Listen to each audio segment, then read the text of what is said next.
أعوذ بالله من الشيطان الرجيم.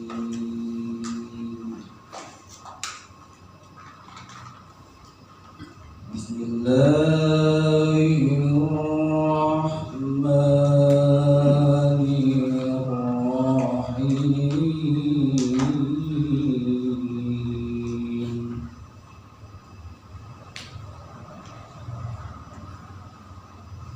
وما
warahmatullahi wabarakatuh.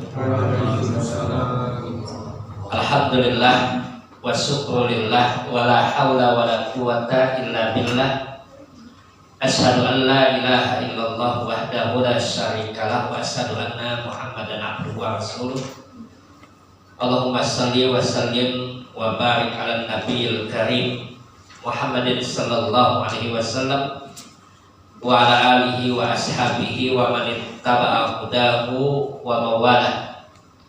Subhanaka la ilma lana illa ma 'allamtana innaka antal alimul hakim. Allahumma anfa'na bima 'allamtana wa 'allimna ma yanfa'una wa zidna ilma. Allahumma inna nas'aluka ilman nafi'an wa rizqan thayyiban wa amalan mutaqabbalan. Ikhwani wa akhwati billah, Bapak dan Ibu yang dimuliakan Allah Subhanahu wa taala, alhamdulillah puji syukur kita panjatkan kepada Allah Subhanahu wa taala. Salawat dan salam kepada Nabi Muhammad sallallahu alaihi wasallam, keluarganya, para sahabatnya dan siapa saja yang mengikutinya hingga yaumul qiyamah. Tadi semestinya mukadimahnya alhamdulillahilladzi at'amana wa saqana. Habis makan soalnya berjalan terus. Pada malam ini kita akan mencoba mengambil sebuah contoh ya, zikir dan doa setelah salat fardu ya. Ini yang saya ambil dari himpunan putusan tarjih, dan sebenarnya tentang zikir itu sudah diterbitkan bukunya secara resmi ya, untuk masalah zikir dan doa itu, yang merupakan hasil Munas Tarjih tahun 2000 di Jakarta. Ada 2 produk yang dikeluarkan, yaitu yang pertama adalah PHIWM dan yang kedua adalah doa dan zikir dalam Munas Tarjih tahun 2000 di Jakarta. Nah, ini saya ambil dari apa yang disebutkan di dalam tarjih terkait tentang zikir dan doa setelah salat fardu. Pada bahasan yang lalu kita telah tahu bahwa makna zikir itu lebih luas dibandingkan dengan doa. Kalau doa itu adalah memuji Allah Subhanahu wa taala disertai dengan permintaan. Karena makna doa itu talabus syai' minal adna ilal a'la. Jadi kalau doa itu dia adalah memuji Allah Subhanahu wa taala disertai dengan permintaan, permohonan kepada Allah Subhanahu wa taala. Adapun zikir secara umum adalah mengingat Allah Subhanahu wa taala. Maka doa itu termasuk daripada bagian zikir kita kepada Allah Subhanahu wa taala. Dalam zikir itu ada kalanya berisi permintaan dan ada kalanya tidak.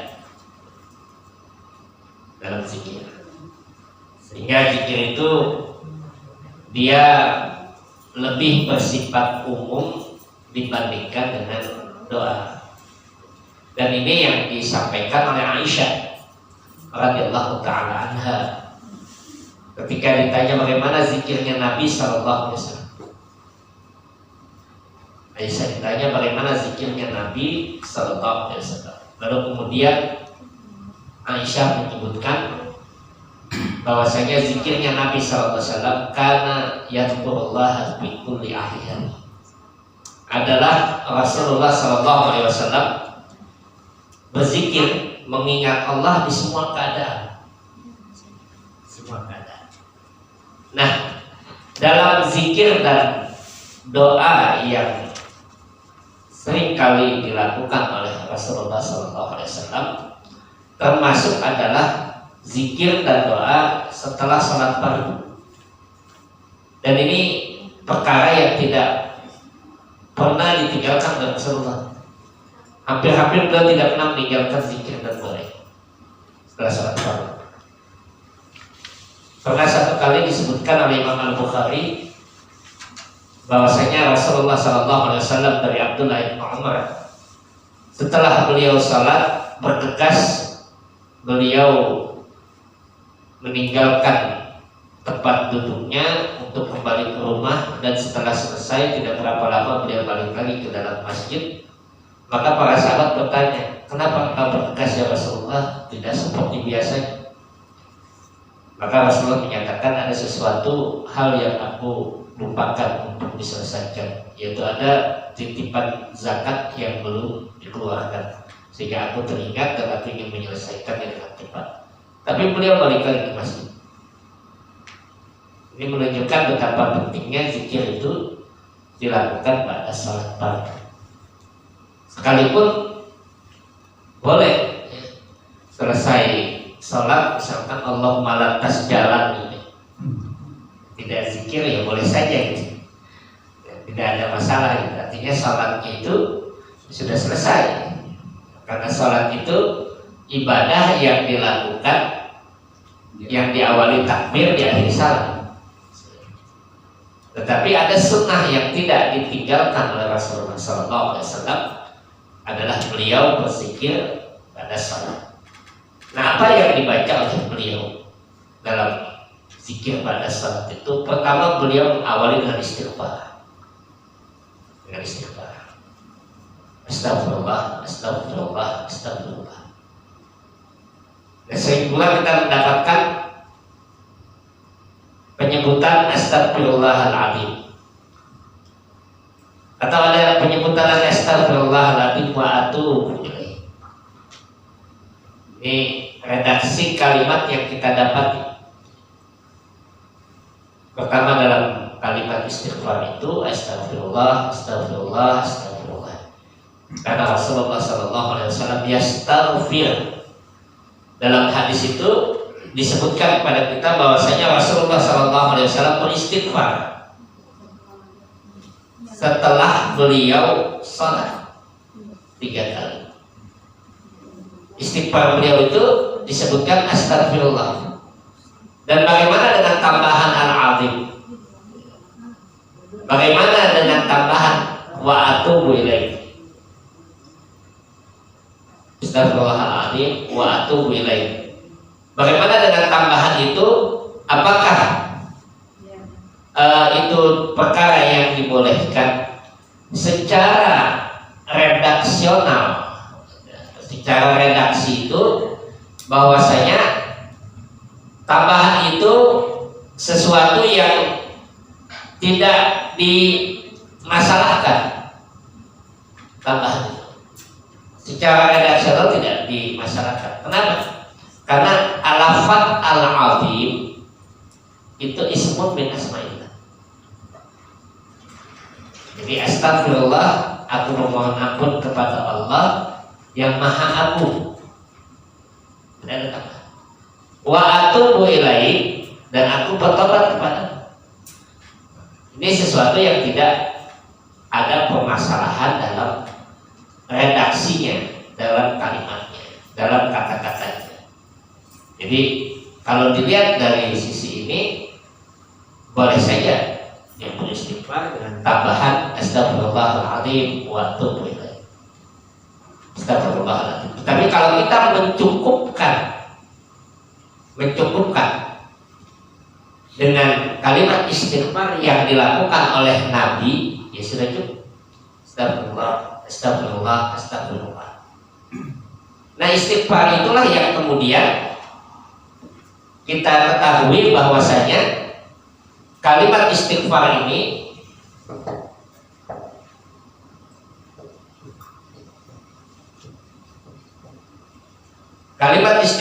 yang diambil dari kata ghafara ini, kemudian ada tambahan ista yang artinya meminta atau memohon, meminta ampun.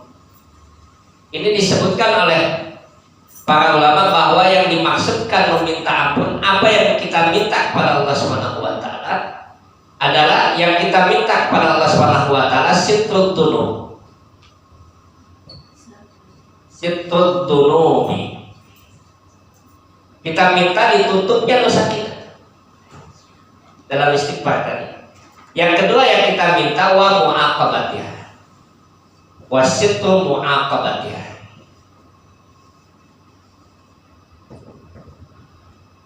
Yang kita minta ditutup juga akibat dari dosa kita. Ya, akibat dari perbuatan dosa itu kita minta ditutup oleh Allah Subhanahu wa taala. Maka kita beristighfar, astagfirullah. Astagfirullah, astagfirullah, astagfirullah. Kita minta ditutup dosa kita di dunia dan di akhirat. Karena mudah bagi Allah membuka aib kita, mudah membuka dosa kita di hadapan manusia, itu sangat mudah. Tidak mustahil ya, kalau Allah mau membuka aib itu rasanya udah sebentar aja sudah bisa terbuka. Nah, kita minta ditutup oleh Allah Subhanahu wa taala.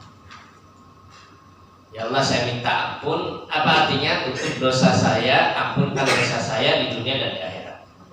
Yang kedua, saya minta ampun ya Allah. Apa yang kita minta ampun itu? Bahwa kita minta ditutup dosa kita tadi itu dan akibat-akibat dari perbuatan dosa. Apa akibat perbuatan dosa itu? Akibat perbuatan dosa yang paling terbesar yang disebutkan oleh Nabi SAW, bahwa perbuatan dosa yang dilakukan oleh seseorang itu akan menghalangi diijabahkannya doa. Jadi terhalang. Kalau dia melakukan perbuatan dosa ini, apa yang terjadi? Terhalangnya doa. Doa kita akan dihalang. Ada penghalangnya yang tidak akan menembus doa itu untuk diijabah oleh Allah Subhanahu wa taala. Maka kita beristighfar. Dan apa yang terjadi ketika istighfar itu diucapkan? Lihat nanti ketika kita mengkaji ini dalam Quran surat 71 ayat 10 sampai dengan 12. Faqul tastaghfiru rabbakum innahu kana ghaffara yursilis samaa'a 'alaikum bidrara wa yumditkum bi amwalin wa banin wa yaj'al lakum jannatin wa yaj'al lakum anhar. Itu surat Nuh. Surat Nuh yang Allah sebutkan pada kita. Faqul tastaghfiru rabbakum. Apa yang terjadi ketika istighfar itu kita ucapkan dengan kesungguhan kita, dengan tekad kita beristighfar pada Allah Subhanahu wa taala. Kata Allah Subhanahu wa taala, "Faqul tastaghfiru rabbakum," maka aku berkata, Nuh berkata pada kaumnya, minta ampunlah kepada Tuhan kalian. Innahu kana ghaffar. Sungguh Ia Maha Pengampun. Apa yang terjadi? Yursilis samaa'a 'alaikum bidrara. Allah akan turunkan dari langit itu hujan yang deras. Yang disampaikan oleh para mufassir itu adalah perumpamaan ibarat yang Allah berikan, Allah turunkan kepadanya karunia yang besar ketika istighfar itu diucapkan. Faqul tastaghfiru rabbakum innahu kana ghaffara yursilis samaa'a 'alaikum bidrara wa yumditkum bi amwalin wa banin. Allah banyakkan harta dan anak-anakmu. Itu rezeki yang Allah limpahkan. Wa yaj'al lakum jannatin wa yaj'al lakum anhar. Allah jadikan bagi kalian itu sungai dan Allah jadikan bagi kalian itu kebun-kebun. Apa artinya? Bahwa Allah cukupi dan Allah penuhi kebutuhan kita. Dengan apa? Dengan istighfar.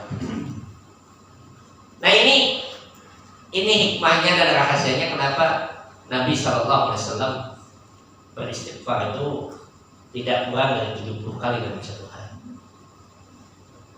sampai 100 kali. Istighfarnya Nabi itu 70 sampai 100 kali dalam satu hari. Padahal Nabi manusia pilihan, diampuni dosanya yang telah lalu dan akan datang, dijamin masuk surga. Kita belum dijamin masuk surga, dosanya belum dijamin diampuni, istighfarnya masih sedikit. Kalau Nabi itu luar biasa. Nah, ini istighfar. Maka kenapa doa itu diawali zikir setelah salat itu dengan istighfar kepada Allah Subhanahu wa taala. Kemudian dilanjutkan dengan kalimat Allahumma antas salam wa minkas salam tabarakta ya dzal jalali wal ikram. Allahumma antas salam wa minkas salam tabarakta ya dzal jalali wal ikram. Ada redaksi lain Ada kalimatnya. Allahumma antas salam wa minkas salam wa ilaika ya'udus salam wa hayyina bis salam wa adkhilna al-jannata daras salam tabarakta rabbana wa ta'alaita ya dzal jalali wal ikram. Ada yang panjang ya? Nah, yang panjang itu ada dalam riwayat Imam At-Tirmidzi. Jadi kalau yang biasa pakai yang panjang itu ada dalam riwayat Imam At-Tirmidzi. Dan dalam Tarqih itu hanya yang pendek karena ini diriwayatkan oleh Imam Muslim. Allahumma antas salam wa minkas salam tabarakta ya dzal jalali wal ikram. Yang minimalis, Allahumma antas salam, ya Allah engkaulah as-salam yang memberikan keselamatan, wa minkas salam, dari sisi mula keselamatan itu. Tabarakta, maha keberkahan, memberikan keberkahan engkau, ya dzal jalali wal ikram, wahai zat yang maha tinggi dan maha mulia. Artinya apa?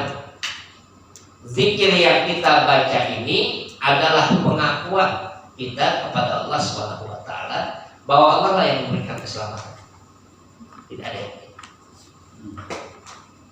Maka kita mengakui apapun yang terjadi pada diri kita, baik itu keselamatan yang kita inginkan itu berasal daripada Allah Subhanahu wa taala. Keberkahan yang kita minta, maka Allah sebutkan sifatnya itu tabaraka wa ta'ala. Tabaraka wa ta'ala itu kan yang maha berkah. Tabarak itu yang memberikan keberkahan. Maka tabarakta ya dzal jalali wal ikram, wahai zat yang memberikan keberkahan, yang maha tinggi dan maha mulia.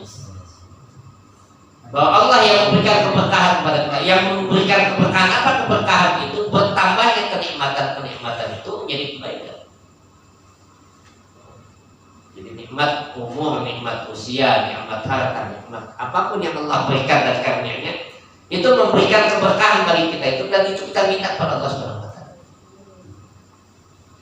Ke dalam surat Al-Tabarakalladzii biyadihil mulku wa huwa 'ala kulli syai'in qadir.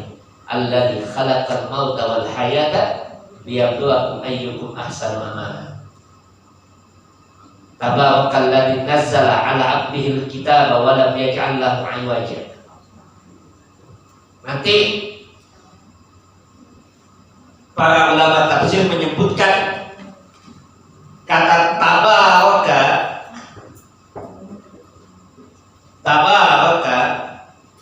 dalam bahasa Arab itu dia memiliki 3 dimensi makna. Dan 3 dimensi makna. Kalau kita menyebut Allah tabaraka wa ta'ala, Allah yang maha memberikan keberkahan dan maha tinggi, ada 3 dimensi kata para ulama tafsir itu. Yang pertama, ta'ala jadduhu wa qadruhu, bahwa maha suci Allah itu maha mulia, maha memberikan keberkahan itu. Apa tabaraka itu? Maknanya adalah ta'ala jadduhu wa qadruhu. Allah itu memiliki sifat maha tinggi kedudukannya dan maha tinggi ketetapannya. Tidak ada yang bisa menghindar dari ketetapan Allah itu. Dia maha tinggi. Ketetapan Allah Subhanahu wa taala. Siapapun dia punya ketetapan, pemimpin, presiden punya ketetapan, tapi tidak ada yang bisa melebihi ketetapan Allah Subhanahu wa taala. Maka ta'ala jadduhu wa qadruhu. Itu kata para ulama tafsir. Yang kedua apa? Tanazzaha an kulli naqsin wa aibin. Bahwa Allah punya sifat tabarak. Allah punya sifat tabarak yang kita katakan dalam zikir kita tadi. Allahumma antas salam wa minkas salam tabarakta ya dzal jalali wal ikram. Makna yang kedua tabarak itu kata para ulama tafsir itu adalah tanazzaha an kulli naqsin wa aibin. Bahwa Allah itu punya sifat tabarak, yaitu punya sifat bersih, suci dari segala cacat dan kekurangan. Itu Allah SWT. Maka kita katakan tabarakta ya dzal jalali. Dan yang ketiga, dimensi makna yang ketiga itu takasuru ni'amuhu. Allah itu punya sifat tabarak itu apa maknanya? Takasuru ni'amuhu. Sangat banyak kenikmatan yang Allah berikan. Jadi ada tiga itu ketika kita mengucapkan. Kalau kita zikir itu kita resapi itu. Allahumma antas salam, ya Allah, Allah yang memberikan keselamatan. Wa minkas salam, dari sisimu lah segala keselamatan. Tabarakta, engkaulah yang maha tabarak. Apa tabarak itu? Maha tinggi kedudukanmu, maha tinggi ketetapanmu, maha suci dirimu, tidak ada cacat dan kekurangan, dan maha sangat banyak pemberian yang kau berikan kepada kami. Ya dzal jalali. Maka konteks zikir setelahnya itu, lihat, perhatikan yang diajarkan oleh Nabi SAW. Setelah kita mengucapkan Allahumma antas salam wa minkas salam tabarakta ya dzal jalali wal ikram, Allahumma la mani'a lima a'tait wa la mu'tiya lima mana'ta wa la yanfa'u dzal jaddi minkal jadd. Allahumma ya Allah, la mani'a, tidak ada yang mencegah, tidak ada yang bisa menghalangi. Allahumma la mani'a lima a'taita, apa yang kamu berikan, wala mu'tiya, dan tidak ada yang bisa memberikan, lima mana'ta, apa yang kau halangi, apa yang kau cegah. Wala mu'tiya lima mana'ta wala yanfa'u, dan tidak ada manfaat. Ya dzal jalali wal ikram, ya dzal jaddi minkal jadd. Tidak ada yang memberikan manfaat, wahai Zat yang maha tinggi, dari mula segala ketinggian. Dari mula dari sisi Allah Subhanahu wa ta'ala. Ini yang kita ucapkan. Tidak ada yang bisa mencegah. Dan ini kalimat pengakuan kita akan kekuasaan Allah Subhanahu wa ta'ala. Kalimat yang sangat luar biasa. Maka kan kalau kita sudah mengatakan la mani'a lima a'taita wa la mu'tiya lima mana'ta wa la yanfa'u dzal jaddi minkal jadd, apa yang kita ucapkan itu dalam zikir yang kita baca diulang di setiap selesai sholat kita minimal 5 kali dalam satu hari. Kita ulang itu dalam sholat kita minimal 5 kali. Apa artinya? Kita bersandar kepada Allah Subhanahu wa ta'ala. Tidak ada yang bisa menghalangi apa yang Allah inginkan. Ini yang kata Nabi SAW, wahai Abdullah, kalau seandainya seluruh manusia berkumpul memberikan manfaat, tidak akan terjadi manfaat itu kecuali apa yang telah Allah tetapkan untuk dirimu. Kalau seluruh manusia berkumpul untuk mencelakakan, memudaratkan, tidak akan terjadi celaka itu kecuali apa yang telah Allah tetapkan pada dirimu. Nah, ini yang kita katakan la mani'a lima a'taita. Jadi saudara, tidak ada kebimbangan, kegoncangan dalam hati kita. Ini zikir yang terakhir. Baru kemudian kita bertasbih, bertahmid, dan bertakbir. Tasbih itu subhanallah, tahmid itu ucapan alhamdulillah, takbir itu ucapan Allahu Akbar. Yang seperti kalau yang kemarin itu yang ada yang melecehkan takbir itu jadi takbir. Waliyazubillah itu ya. Takbir itu artinya mari kita ambil bir. Takbir ya. Itu belajar. Tapi ini 3 hal ini lihat, perhatikan. Bagaimana membaca zikir ini, bagaimana membaca tasbih, tahmid, dan takbir ini dalam riwayat yang kita dapatkan itu dibaca 33 kali terpisah. Tuh, kita baca subhanallah, subhanallah, subhanallah 33 kali. Kemudian alhamdulillah, alhamdulillah 33 kali. Kemudian Allahu Akbar 33 kali. Dan dalam riwayat Imam Tirmidzi kita dapatkan dibaca oleh Nabi Sallallahu Alaihi Wasallam sekaligus 33 kali. Subhanallah walhamdulillah wala ilaha illallah wallahu akbar. Subhanallah walhamdulillah wala ilaha illallah wallahu akbar. Berapa kali? 33. 33 kali. Subhanallah walhamdulillah wala ilaha illallah wallahu akbar. Ini ada dalam riwayat Imam At-Tirmidzi. Dan hadisnya hasan. Sekaligus ya. Wala ilaha illallah wallahu akbar. Tetapi yang sering dilakukan oleh Nabi Sallallahu Alaihi Wasallam dalam riwayat yang banyak kita dapati, Nabi membacanya secara terpisah. Subhanallah, subhanallah, subhanallah. Dengan apa? Dengan jari. Dan beliau menggunakan dengan jari tangannya, luas jari tangannya. Belum ada tasbih waktu itu. Ya, belum ada tasbih ya. Atau yang cetek-cetekan ya sekarang. Nomerator ini ya, digital. Nah, ini yang dilakukan oleh Nabi. Kenapa? Karena nanti dia akan menjadi saksi di yaumul qiyamah. Dia akan dengan tangan-tangan. Ini tasbihnya.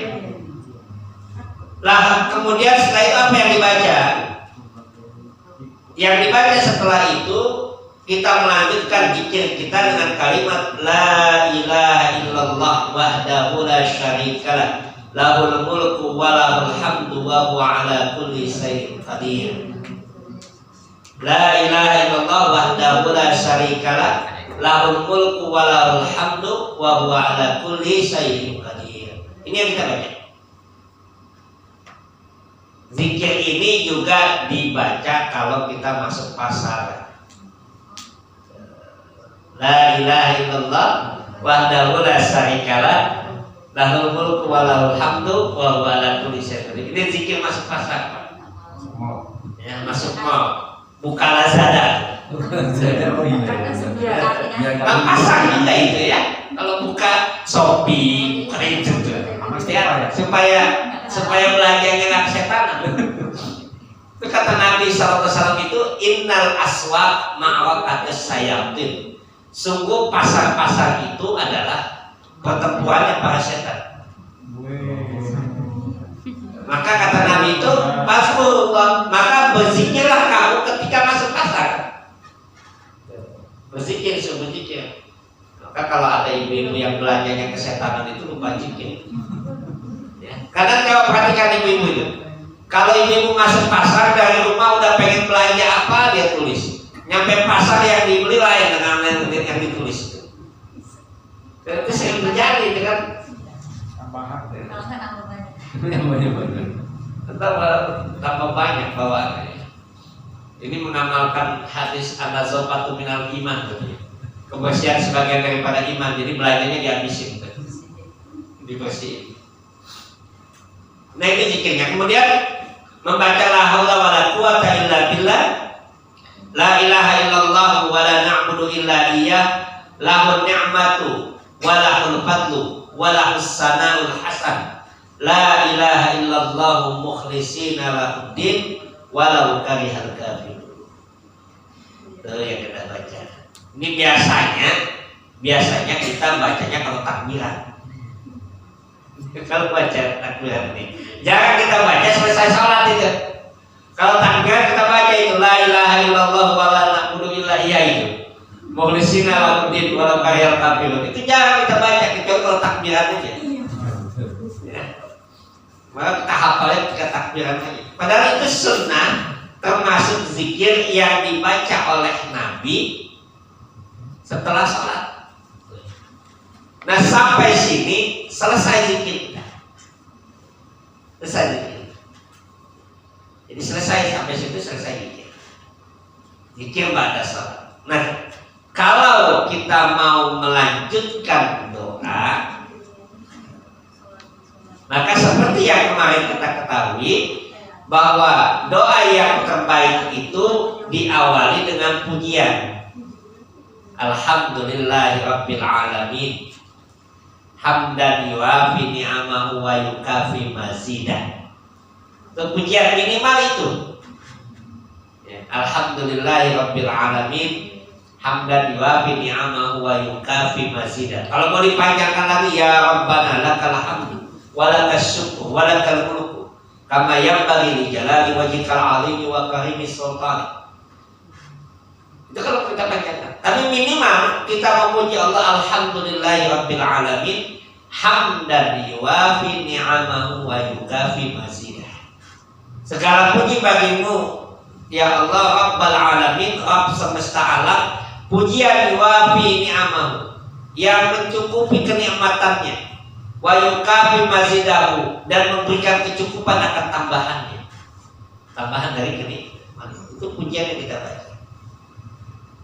Kemudian disunahkan juga untuk kita membaca salawat. Ucapan pujian itu kita lanjutkan dengan baca salawat.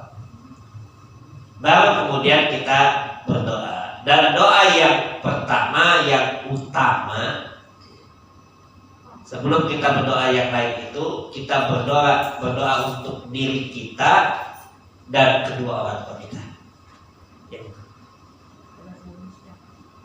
Doa kita, Allahumma gfir li wali walidayya warhamhuma kama rabbayani shaghira. Jadi doa yang paling utama itu kita memohon ampunan kepada Allah Subhanahu wa taala untuk diri kita dan kedua orang tua kita. Kenapa?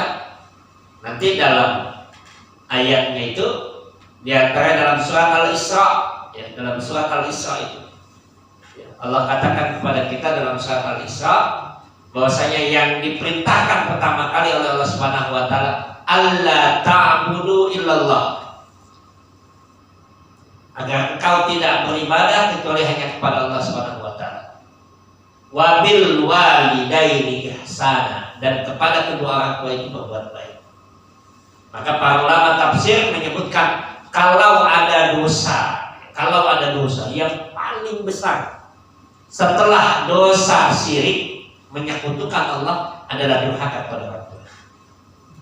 Dan kalau ada pahala ganjaran yang paling besar setelah bertauhid adalah berbakti kepada orang tua. Itu luar biasa. Maka Nabi menyatakan itu ridallahu bi ridal walidain wa sukhtullahi bi sukhtil walidain. Jadi doa pada diri kita dan orang tua kita agar Allah ampunkan kita dan ampunkan orang tua kita. Sekalipun mungkin ada orang tua yang tidak mendidik anaknya, ya kan? Tapi ada seorang tua yang mungkin karena Allah dia menjadi soleh, menjadi baik, tapi orang tuanya nggak pernah didik. Misalkan ada seperti itu, terjadi seperti itu, ada anak yang qadarullah itu dia menjadi anak yang soleh, anak yang baik, padahal bukan didikan dari orang tuanya misalkan. Tetap tidak ada pahala yang terbesar yang dilakukan oleh orang tua kecuali dengan melahirkan kita, menjadi sebab kelahiran kita, walaupun dia tidak mendidik, dan itu yang tidak bisa dilepas. Kenapa doa itu diawali dengan doa kepada orang tua kita, lalu kemudian kita lanjutkan dengan doa Allahumma inni as'aluka ilman nafi'an wa rizqan thayyiban wa amalan mutaqabbalan. Ya Allah, aku meminta kepadamu rizki, ya, ilmu yang bermanfaat, rizki yang baik, dan amal yang diterima. Yang kita minta. Allahumma a'inni ala zikrika wa syukrika wa husni ibadatik. Allahumma inni as'alukal huda wat tuqa wal afafa wal ghina. Yang kita minta, ya Allah, aku memohon kepadamu huda, petunjuk, ya, wat tuqa, ketakwaan, wal afafa, kecukupan, afiat. Afaf itu kecukupan, wal ghina, dan kelebihan yang saya butuhkan, kekayaan yang aku miliki. Itu yang kita minta. Allahumma a'inni ala dzikrika wa syukrika wa husni ibadatik. Ya Allah, aku minta tolong agar bisa mengingatmu, bersyukur kepadamu, dan beribadah dengan baik kepadamu.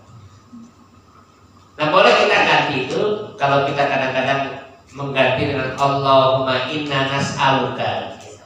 Dari kata ini menjadi inna, itu boleh. Inni as'aluka jadi inna nas'aluka.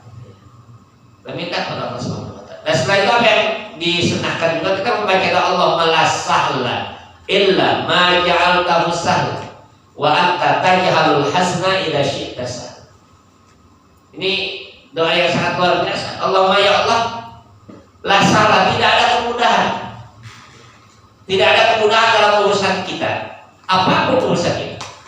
Illa ma ja'altahu sahla, kecuali apa yang kau jadikan itu mudah. Ini doa yang diajarkan oleh Nabi Sallallahu Alaihi Wasallam agar kita diberikan kemudahan dalam setiap urusan kita. Allahumma la sahla illa ma ja'altahu sahla. Ya Allah, tidak ada yang mudah kecuali apa yang kau jadikan mudah. Wa anta taj'alul hazna idza syi'ta sahla. Dan engkau menjadikan hazna, duka cita itu hilang. Insita sahla, jika kau menginginkan kemudahan. Jadi kalau Allah menginginkan kemudahan, kesulitan sebesar apapun itu mudah. Allah mudah. Ini yang kita minta. Allahumma la sahla illa ma ja'altahu sahla wa anta taj'alul hazna idza syi'ta sahla. Rabbi auzi'ni an ashkura ni'mataka allati an'amta 'alayya wa ala walidayya wa a'mala salihan tarda wa adkhilni bi rahmatika fi ibadikas salihin. Ini doa yang kita ambil dari ayat Al-Qur'an. Rabbi auzi'ni an ashkura, ya Allah anugerahkan kepadaku untuk bisa bersyukur dengan nikmat-Mu. An'amta alayya, yang Kau berikan nikmat itu kepadaku, wa ala walidayya, kepada orang tuaku, wa an a'mala salihan, dan agar aku beramal saleh. Dan masukkanlah aku ke dalam rahmat-Mu, termasuk orang-orang yang beribadah dengan baik, ibadah kasalihin, amal yang saleh. Ini kita yang minta. Kemudian Rabbana la tuzigh qulubana ba'da idh hadaitana wa hab lana min ladunka rahmah innaka antal wahhab. Ya Tuhan kami, jangan Kau palingkan hati kami setelah keimanan, setelah Kau berikan hidayah, dan anugerahkanlah kepadamu dari sisi-Mu rahmat. Sesungguhnya Engkau Maha Pemberi karunia. Baru kita tutup Rabbana atina fid dunya hasanah. Dan biasanya ditutup lagi dengan hamdalah. Boleh. Kalau kita sebut Rabbana atina fid dunya hasanah wa fil akhirati hasanah wa qina adzabannar. Wa sallallahu ala nabiyyina Muhammadin sallallahu alaihi wasallam. Subhana rabbika rabbil izzati amma yasifun wa salamun alal mursalin walhamdulillahi rabbil alamin. Itu ada di dalam surat Yunus. Ya, dalam surat Yunus itu. Ya. Surat Yunus yang berapa itu? Ya. Surat Yunus itu ada 29. Terus ada lagi yang surat Yunus itu subhanakallahumma wa akhiru da'wahu anil hamdulillahi rabbil alamin. Surat Yunus ayat 1 sampai habis ya. Ayat 10 ini ada cerita. Nah ini doa kita. Maka ini zikir ba'da sholat. Ba'da sholat ya. Terutama setelah sholat fardu. Zikir itu kita baca. Terutama sekali yang tidak pernah ditinggalkan oleh Nabi Sallallahu Alaihi Wasallam pada sholat fardu. Beliau tidak tinggalkan zikir. Dan bisa dilanjutkan dengan doa. Silakan. Kalau kita mau melanjutkan doa, sebaik-baik doa adalah apa yang kita dapat di dalam Al-Quran dan hadis. Boleh doa dengan bahasa Indonesia, boleh. Tapi sebaik-baik doa itu apa yang kita ambil dari doa Al-Quran dan hadis Nabi SAW. Itu yang paling terbaik. Walaupun boleh dengan bahasa Indonesia, maka dalam materi tadi itu saya kirimkan doa dari Al-Quran itu semuanya itu. Tinggal dilihat aja di bawahnya itu ada tulisan ayatnya, surat apa, ayat berapa ini dalam Al-Quran itu. Itu semua ayat Al-Quran yang berisi doa itu. Itu doanya diambil di situ, lalu kemudian dibukukan ya, jadi doa dalam Al-Quran. Nah itu doa yang terbaik. Kenapa yang terbaik?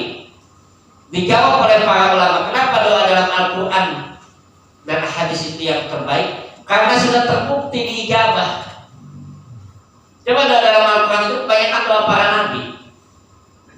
Kenapa doa dalam Al-Quran dan hadis itu terbaik, bukan hanya terbukti diijabah, bahwa doa dalam Al-Quran itu semua isi kandungan doanya itu Allah ceritakan tentang kisah-kisah yang ada pada kehidupan kita sekarang.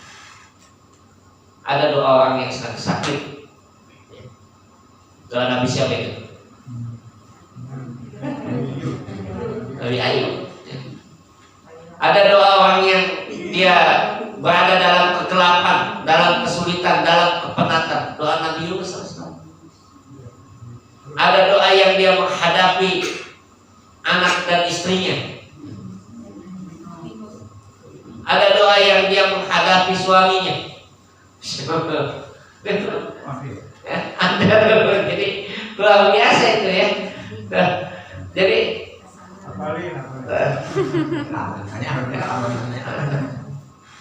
Jadi ini luar biasa doa. Maka doa dalam Al-Quran itu dikatakan oleh para ulama itu doa yang terbaik dalam Al-Quran. Kenapa? Karena terbukti diijabah doa itu. Yang kedua, doa-doa dalam Al-Quran adalah doa-doa yang menceritakan personal orang-orang yang Allah ceritakan itu, yang berkaitan dengan kehidupan kita keseharian. Ya kan? Semua kehidupan kita. Coba maka saya berikan di situ ada buku yang disampaikan oleh para ulama itu tentang doa-doa dalam Al-Quran. Perhatikan apa yang mulai. Allahumma afrik alaina sabra wa sabbit aqdamana. Bagaimana ketika kita menghadapi sebuah permasalahan yang besar, berhadapan dengan orang yang begitu luar biasa, maka Allah berikan doa. Nah ini pentingnya bagi kita doa. Sekali lagi sebagai penutup ya, jangan lama-lama ya, karena kita baru makan nasi kebuli. Jangan lama-lama. Jadi sebagai penutup itu bahwa para ulama menyatakan doa itu adalah sesuatu yang sangat luar biasa. Doa itu sangat penting bagi kita. Bahkan betapa pentingnya doa itu, orang yang ingin belajar beribadah dengan baik itu, mulailah dia belajar berdoa dengan baik. Kalau dia bisa berdoa dengan baik, maka mudah bagi dia untuk beribadah kepada Allah Subhanahu wa taala dengan baik. Nah ini yang kita kaji pada kesempatan ini. Nasrullahi wa fathul qarib wa basyiril mu'minin. Wassalamualaikum warahmatullahi wabarakatuh. Waalaikumsalam warahmatullahi wabarakatuh.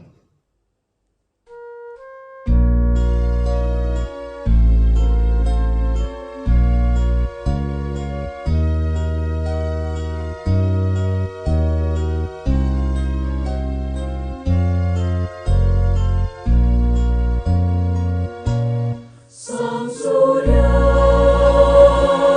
tetap bersinar, syahadat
Al-Islam agamaku, Muhammad ya gerakanku. Di timur fajar cerah gemerlapan, mengusir kabut hitam, membuka kaum muslimin, tinggalkan peraduan. Lihatlah matahari telah tinggi di ufuk timur sana, seruan ilahi Robbi, samina wa ata'na. Ya Allah, Tuhan Robbiku, Muhammad junjunganku. Al-Islam agamaku, Muhammad